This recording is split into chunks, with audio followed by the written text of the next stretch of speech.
recording episodes. Hey, we back, people. Feel me? We back. I got airplane mode on. We back. It's on. But yeah, I think Wonder Boy could still compete with minor adjustments, though. Yeah, but who would want to take that fight? Like he's not getting any higher in the. He's getting to that point where I don't even think he can really be a gatekeeper to the welterweight division. See, I think he's to the point where he's damn near a gatekeeper. Yeah, I know what you mean, though. Like, you think he can't be a gatekeeper because nobody would want to fight him, huh? Exactly. Nobody's gonna. See, but that's a problem. That's not a problem with the fighters. That's a problem with the matchmakers. That's another thing I don't like. Back in my days, they were just like, it was two differences. They were like, hey, you want to fight this person? Everybody just said, okay. Nobody was turning down fights. And the other thing is, matchmakers used to go, you are fighting this person. And that's just it. And if you didn't want to, you just had no fight ever. Nowadays they're letting people pick and choose. And these guys are just cowards, though. That's just You know what I mean? how we know now is that the fight game has now become the fight business. Yes, People it's are sports making entertainment like WWF. So it's ironic that they partner with them. so now they're doing like business decisions when it comes to who they want to fight next. Yeah. Like I'm So looking at the list here. I'm like Stephen Wonderboy Thompson was number 9. Buckley was 11. Where does that put Buck above? well, usually I don't know if it works anyway this way anymore because now they have a bunch of like people who have never fought and damn near fans making these ranking lists. I don't even understand rankings or what pound for pound is and everything else. So who knows? But back in my days, if you beat anybody, that was like you would take their number. Yeah. You would never go higher than their number, but you would automatically take their number. I'm not sure how it's working anymore. UFC has yet to update their. We'll see tomorrow what the real numbers are. But yeah, I mean, I'm looking at the rest of the welterweight division here. I'm like, is there a way back for Stephen Wonderboy Thompson? Honestly, I think so. A lot of those guys are wrestlers too at the top, huh? Shavkat, he got choked out by Bilal, Usman, Usman. Colby's still there. Burns. Those are ones above him. Even Sean Brady, Ian Gary's up there now, and then That's the only one where I think it's more winnable for him. He just has this thing with these wrestlers. You combine that with that backing against the cage, it's a death sentence for him. yep. Even if you look at the times he gets dropped. Remember when he fought Tyron Woodley? It was always when he was against the damn cage in an overhand right. Yeah. At points like this, I ask myself, is it the coaches not fixing it? Or is it the fighters not listening to the coaches, even if they try to fix it? I honestly, I would think it's his camp. Like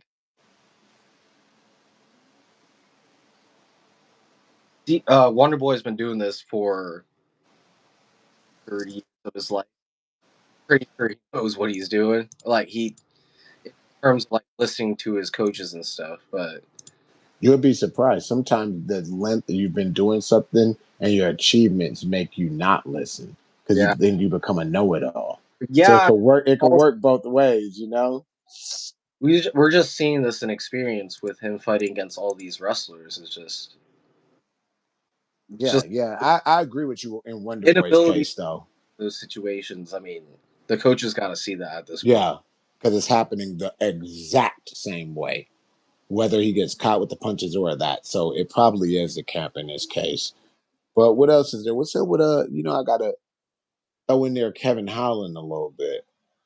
My boy just snapped his ribs off. I don't know what it took so long for the coach to just call it. I'm not asking the fighter to call it. That's why you're the coach and they're the fighter. If I know it needs to be called, I'm calling it. Yeah, It shouldn't have even been a discussion. I'm happy his coach did the right thing, don't get me wrong, but it shouldn't have even been a discussion. yeah. If he's hurting like that and he still wants to go fight, I mean, at some point it's all about like you got to protect your fighter. Yeah. And if you're gonna throw him out there to the wolves, especially against like someone like Roman, I think in the long run the coaches did off of stopping the fight. Dude, I have to question some of the stuff with some of these coaches, anyways, because if I was this coach, he would never be at 85. Mm-mm. Why? Why? Like, here's the thing: if you have some sense and competence, the first thing you have to ask as a coach is, let's look at and do as a coach, let's look at the landscape of said division. Do I honestly picture my fighter ever being the champ here? And if your answer is no, that means they should not be in said division. Period. Because Mm-hmm. if you don't see them being able to reach the top of it, why put them there? And when I look at 70, I think Holland could make a much better run at 70 than he could at 85. Just those big guys at 85 would just grab him and smush him. Yeah, not to mention like he's not even a top 15. He's not even scratching the top 15 in middleweight right now. Yeah, like come on. Big headed Martin Vittori, he'll just grab him and he'll never get back up. You know what I mean? Like, why put him there? It makes no sense. Look what Hamzat did to him at 70. Imagine Well, these big wrestlers at 85. yeah. And He, even when Rahman got him down, if he didn't have a hurt rib, I still don't picture him like scrambling out. mm-hmm. I think it was about to go downhill either way. If you compare Kevin Holland with, let's say, Jared Cannonier, like the size difference, he might be taller, but Jared's one big boy. Yeah, yeah. Jarrett could do 85 better than I think Holland could, which I mean, says a lot. lightest weight class too, right? Because Cannonier came all the way up All the from way down. Yeah. heavyweight. Heavyweight, heavyweight. Correct. So I don't know. These coaches, man, I always wish I could see the credentials of some of these MMA coaches. Let me Where do see. they come from? I've never seen so many coaches in my life. Yeah, what gyms he's What's in? up, Niv? Have they competed before and all that? It's just funny to see, honestly. Yeah, they just manifested themselves. I don't even remember this many coaches when I started, and they just appeared. Mm-hmm. You know what I mean? But okay, dude, we got to have a serious little discussion here. Women's MMA. If there was any worse representation of women's MMA, I think Saturday kind of take. I mean, yes, yesterday kind of takes the cake. Dude, let There me was say something, dog, the and be clear in it. Overall, I am not for women's MMA. And it is not because I have a problem with women athletes or women fighting, because if I look at one, there are a ton of females. killers. I'm like, fuck, I like them more than hell of the male athletes when I watch these females do Muay Thai or Jiu Jitsu. I'm like, fuck yeah. It My problem with women's MMA is when you look at the women, the jujitsu women in one, you don't even think about them being women because you're looking at the level. When you're looking at the women Muay Thai kickboxers in one, you're not even thinking about like, oh, this is a girls' fight. You're just like, holy shit, because you look at the level. When you look at the level of MMA female fighters, you don't think about the level. You start to be like, oh man, these two chicks are fighting. You know, like it starts to look like two girls fighting on the streets. And that's the only reason that you start to think about male MMA versus female MMA. When I'm watching the females in one, I never be like, this is a good female Muay Thai fight. Like, I've never caught myself thinking that. I'm Just just like, good. oh, ooh, you know what I mean? Like, it's only with MMA. What do we talk about on the podcast? Different things. Different things. That's why it's called Let's Talk About It. We just talk about what this time is UFC and MMA. Could be anything. Could be life, females, anything. Niv. But it's what it is, dog.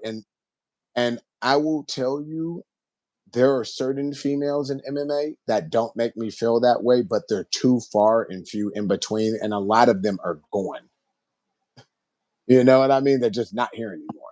Yeah, the ones that really pioneered women's MMA, that era is like gone. Yeah, dude, If Gina we're looking at Carano, I always liked the fight. Cyborg, I always liked the fights. Amanda Nunes, I always liked the fights. You know what I mean? Valentina, until she started wrestling Homegirl, and it was boring, but all her other fights I like. You know what I mean?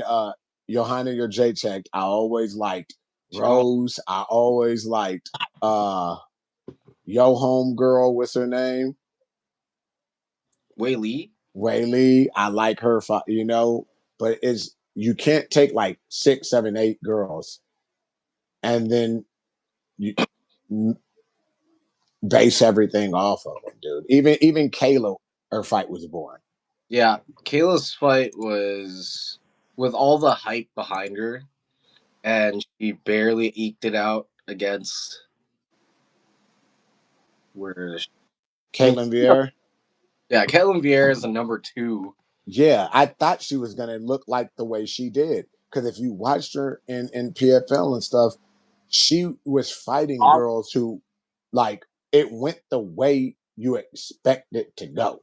I'm just wondering if it's because of the major weight cut that she has to do that like kind of drains her quite a bit. Because in PFL she was fighting 145, Yeah, and but look at the even at, girls she was fighting. like, but now she has to drop down to 135. Yeah, but look at the girl she was fighting in there too. And then if you look at the one fight she lost in PFL in that rematch, she didn't look great when she can't get the fight where she wants. Yeah, So it was no surprise she looked the same way. Kayla's one of those fighters where it kind of has to go by her script. If it goes off in any way, then it's like, oh well, fuck. What do I do now? Yeah, I'm not big on it. Hold on, we got a question from Nev. Is this off topic, but any thoughts on the Lunchables, KSI, Logan Paul, Mr. B? Yeah, that's way off topic. We didn't even know about none of that stuff, my man. Well, no, I don't know about none Lunchables besides the ones I used to eat as a kid. So Lunchables are bad for you anyway. Stop eating that. yeah. But I don't know. What else so okay, that brings us into the Juliana Pena fight. It wasn't really like. I mean, everybody said it was close. Which, yeah, it's close. That's literally what this fight kind of made me want to do. Who did you have winning? I had honestly, I kind of played Wait, you cut out. What'd you say? like I've been. I didn't even really pick a winner for this one. I kind of just glazed over it, considering like how fight. I think we all lost. I think, dude, we all lost. We all lost. It doesn't make that that next title fight any more like sellable or entertaining for me, honestly. Dude, you had Pina winning and it was boring. And then you had Kayla winning and it was boring. Why am I going to get excited If they fight each other, if right? they fight? It's going to be boring. It's gonna be like a good old wrestling match. Yeah, I don't know, man. They have to do something to change the scene of that, or else, like, man, I don't know. I don't even want to be one of those a holes saying like cut women's MMA, but dude, I will tell you like this: if anybody knows a pretty tough girl out there, and they could really coach to a high level, put them in MMA because they will be rich and famous easier than any sport. But if they could even fight a little bit, they could get far. I tell you like this: if you take any of those girls in one, give them some takedown defense and submission defense, and how to fight off that cage and get to their feet, they're going to be the champion of every division in the UFC in no time. Nobody will beat him. I got Nobody will beat him. slight little like shout out here. My girl Kendra McIntyre. She's coming up. She's in LFA. Just keep an eye out. Okay, I haven't heard about it. Tell me. Tell us about this girl. um. So I met her at a jit school out in Frisco.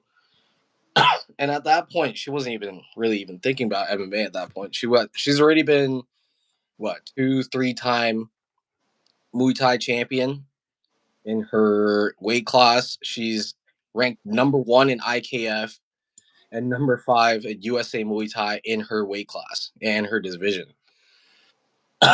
She's so the pedigree is there when it comes to striking, and it really showed because in like her last 3 fights, 2 of them have been some pretty insane knockouts. With like one of them, just this last one, ended up like going viral all over Instagram and TikTok. So yeah, keep an eye out.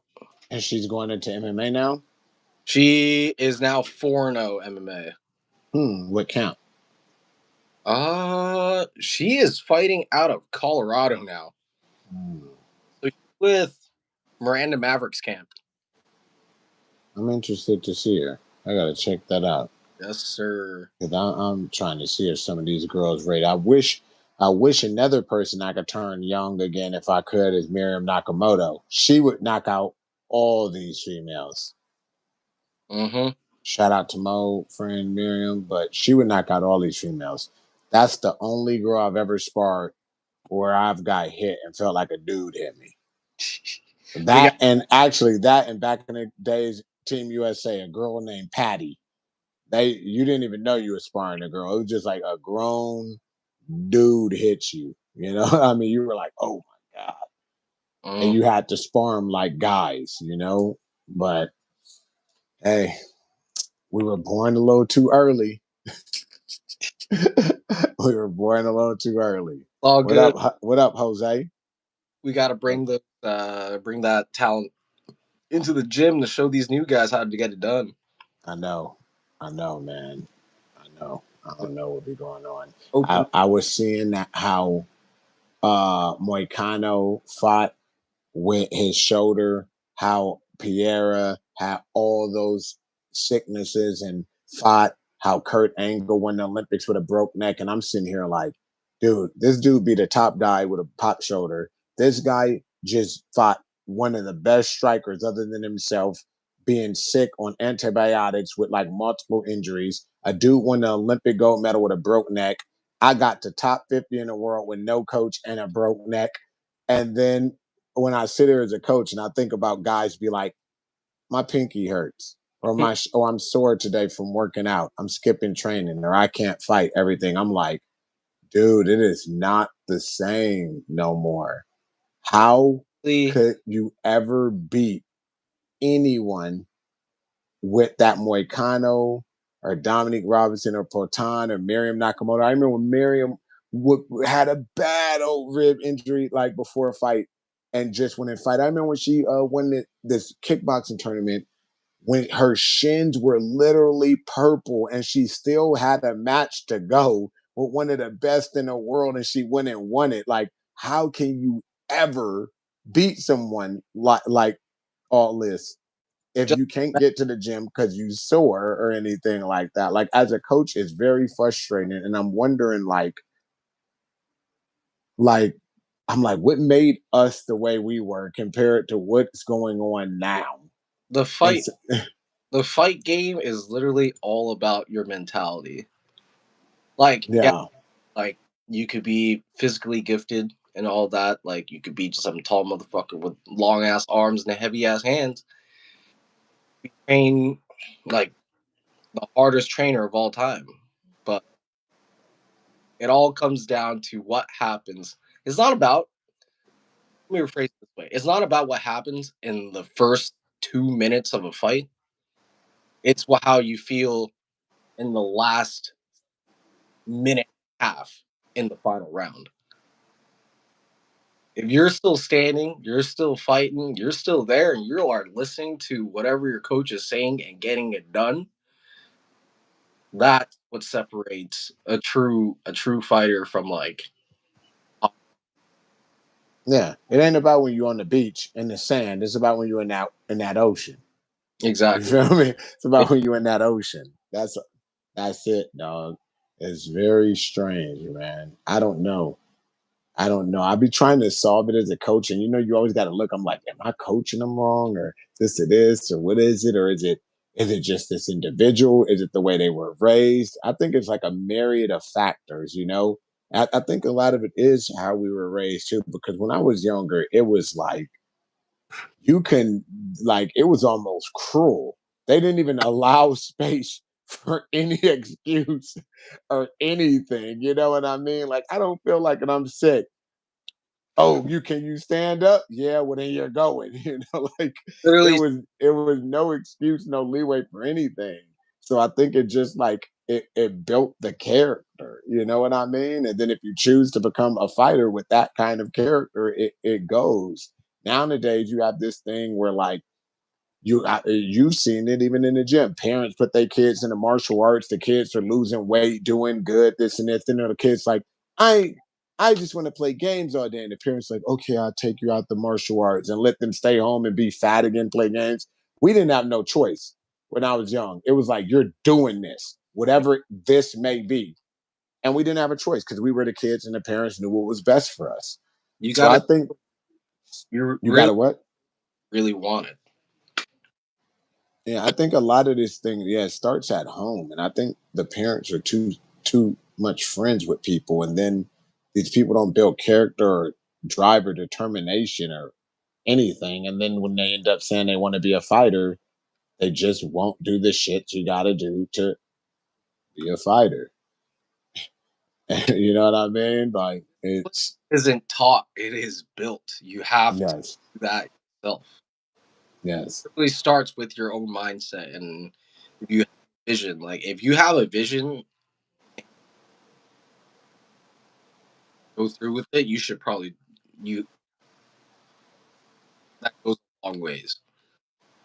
yeah. People think you could play fight. I'm like, this ain't slap boxing. We Could ain't you imagine somebody that goes in the gym wants to be a fighter because it's popular and they're like, oh my boo boos, like, and they skip all these days fighting someone like like a Pierre that's like, I'm on 22 antibiotics, all these injuries, but I'm getting it done anyways. Like, dude, you remember that story I told you when I had to fight another Greg Jackson guy and I'm right-handed and broke my right hand a week, literally 7 days before. Dude, it ain't even like it broke and I got to heal it some, you know what I mean? Like, you just gotta eh, wrap it up as hard as possible and just wrap. yeah, and then broke my left hand the first punch of the fight and had to fight him with two broke hands, dude, like puppet master. Like, and I never thought about quitting. I was like, okay, how am I going to beat him down? Like, dude, I think if people don't have like that, hey, I'm getting it done regardless mentality, they shouldn't fight, man. Mhm. It's very dangerous, especially when you bump into somebody that really wants it. It gets like the danger quadruples.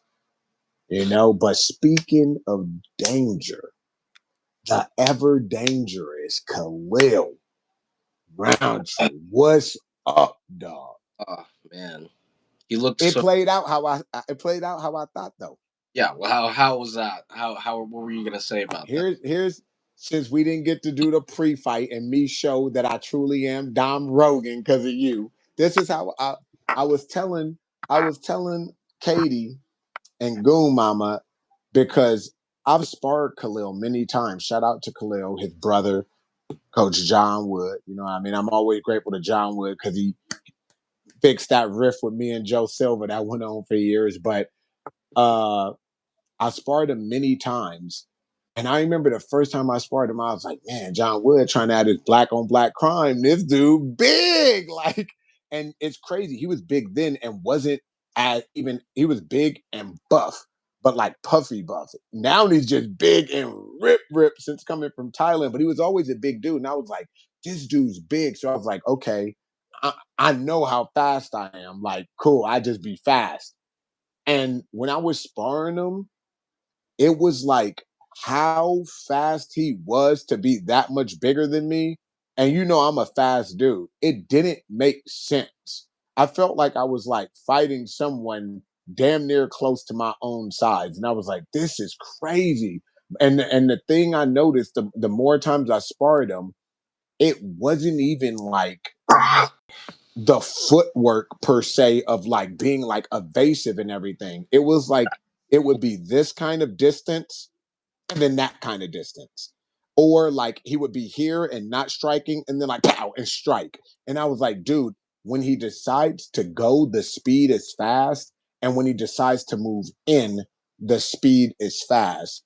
But and I thought that based off my own experience with them, I was like, is gonna give Alex problems because Alex defense is his offense. He really doesn't have good defense. His defense is his offense, you know? And defensively, his hands are always here and his chin is always level, and he always steps back, straight back, and his chin is up. And now you have a guy who has a faster attack speed and a guy that can go from here to here. And I was like, that's gonna give him problems. And like I was like, if he puts together combinations, he can even knock him out because a taller person goes here. So like 1 and 2 are probably gonna miss, and you have a better chance with 3 and 4.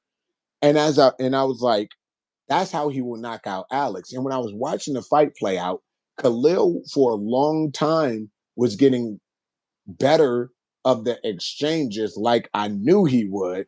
And I even said it. I was like, dude, he needs to throw in combination if he's going to knock him out. And then I think it was round 3. And John Wood, you can hear him in the corner. He's like, dude, you got to throw higher combinations to get to him. You're missing the shots. And I was like, dude, I said it. And the other part of what I knew was if Khalil did not do these things that I thought about beforehand, I was like, he's going to get broken down and it's going to start with the legs. Because when I train with Andy Sauer, and it's a very Dutch like mentality, is they always take out the legs first because then you become a stationary target. And if you take that stratagem and add it to a power puncher, you're essentially fucked because you can't move with a big cannon in front of you. And I was like, he has to throw before. I was like, dude, he should get the better of Alex as far as speed goes and the ability to close the difference distance. But if you don't throw combinations and knock him out, and it starts to get further in the fight, I was like, the leg kicks are gonna fuck him, and then he's gonna be a sitting duck. That was my analysis based off of watching Alex and also fighting in China around the same time Alex was in kickboxing. So I've been a long time fan of his and sparring with Khalil. But I did have it where Khalil, if he did the right things, could beat him. But as I saw the fight going on and he wasn't doing those combinations, I was like, and I saw the leg kicks and I started seeing the reactions. I was like, this is about to play out. Yeah, In the way I analyzed that wasn't for Khalil, and sure enough, it did. And if you look at the final exchanges, it was even worse because, as you know, I always tell you guys to step every time you punch, and you guys don't really understand the importance. And if you look at the final exchange, Khalil was punching back many times, and Alex was just going like this, and the punches were going by because he was punching without stepping. If he would have stepped with any of those punches and really put something into it, he still had a chance to knock him out. But instead, he was punching, not stepping. He was going like this, letting the punch go by, and then coming into his own shots. And I was like, dude, it's over. And it was a combination of many minute mistakes, not checking the low kick, throwing in low combinations versus a taller person, and not stepping when you should punch. And it's funny how when you fight a striker of that caliber, you don't need to make major mistakes to even lose. You just have to make very important basic mistakes repeatedly, and the outcome's gonna not be in your favor. And that's all he did. He yeah. made very small mistakes, but at a person whose level is too high. But he did very good. He did way better than I expected. To go back to your point of him being like that explosive monster that he is, I think that is like a double-edged sword. Yes, he can close that distance as quick as possible, and yes, he could get in there, do his combination, get out quick, which is what we saw in round two when he dropped. Well, did he really drop uh, Pereira with that? But besides the point, that explosiveness is a double-edged sword because then it makes you expend a whole lot of your gas tank moving around, especially against a guy like Pereira, who is going to pressure you onto the fence. You're going to be pushed back. You're going to be forced to move left and right. And while you're doing that, you also have to like pop in as fast as humanly possible, get your shots in, and come back out. That's going to drain you as quick as it can get, which is what Yeah. first round. As soon as the bell rang, he looked like he fought already like 2, 3 rounds. He put I his agree with you, but I disagree with you he put his because on the fence. He was taking some deep, deep breaths, and he was real like sweating up a storm in there. I remember that. But I don't like the narrative that being explosive, fast twitch just drains you because the human body adapts to everything. I'm a fast twitch, medium twitch person, and I don't get tired. So it's the way you train. Like if you really look at it. So I remember one time I was playing with James, right? And we were talking about how I never get tired. So I was like, I'm gonna spar you like Dominic Cruz. So I was sparring James, moving like Dominic Cruz, and I was absolutely exhausted. And you know I don't get tired, but my body wasn't acclimated to that. You know, my body is acclimated to boom, boom, boom, boom, but I can do it over and over and never slow down. Just like the counter to most strikers is, oh, wrestle them. Their arms and stuff will get heavy, they'll slow down. I don't, because I trained so much for people to do that that my body eventually adjusted. So it really comes down to, rather than people selling a narrative like, oh, you do this, you'll get tired of wear out here, it's how you train. And I think that, like, I remember when Khalil looked tired, I was like, oh shit, he's tired. But then he looked like he recovered well. And I think that the nerves was getting to him at first. And then he was like, oh, fuck, I'm doing all right, and settled in. I Yep. think what you saw later wasn't even that the explosiveness slowed him down. I think it was the leg kicks and the accumulation of damage began to slow him down, because I think he was trained to go those 5 rounds very well. And especially knowing John Wood and the guys over there, Trauma Muay Thai and everything, I think he was trained very well to for his body type to go to 5 rounds. But that's why I tell you, you have to build multiple tanks, like Frank Shamrock taught me. You have to have a tank for the damage. You Mm. know what I mean? If you don't, it's all going to come out the same tank you need for your offense and defense. And with a person hitting you like Pierre, that tank's going to be draining a lot per shot. And I think that it was just the accumulation of the damage started doing them in, especially when he started taking them body shots and stuff like that. Dude, it was, That's how he ended the fight with body shots. yeah, because he never knocked him out. Shot out to his chin, dude, because that's the first guy not knocked out by him. Exactly. Yeah, like, god damn, dog. Take some heavy, heavy hits. Dude. Hey, training in Thailand, I will have to tell you too, training in Thailand did him wonders, because his growth was exponential from the last time I trained with him, like 4 or 5 years ago, or whatever. Man, like, oh my God. I'm proud of him, dude. I'm Hmm. proud of him. It was, with that, if he utilizes that experience the right way, I think that he could always be a top 5 guy now. He'll be back. He will be back after. Yeah, He'll I go back, think he can always be a top 5 guy. work on some things, and then in no time, he's gonna crack that top five.